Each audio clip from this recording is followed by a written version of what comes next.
While students have been away from classrooms for the summer, educators across New Jersey have been preparing for a new school year. That includes a new way to crack down on vaping at school. CBS 2's Rena Roy has this.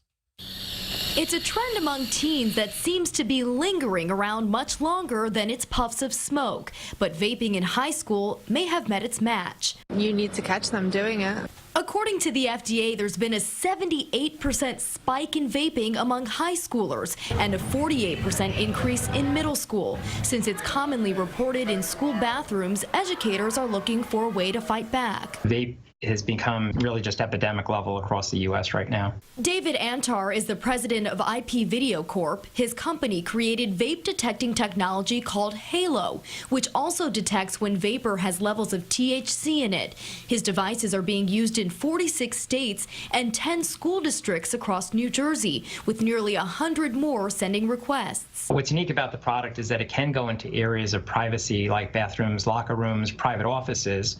And then what we do is we associate it to a camera that's not in that privacy area.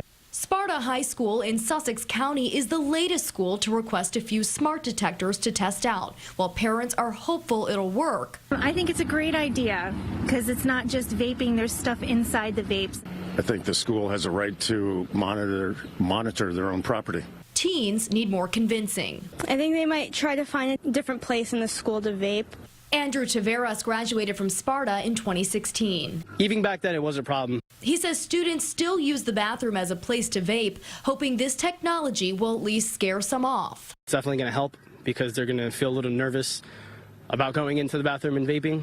School officials hope the message gets out before the first bell of the new school year rings. Rena Roy, CBS 2 News. And this type of technology is becoming so popular that many parents want to install it at home. The company says they are working on making residential versions, so watch out. Mom and Dad always watching. That's right.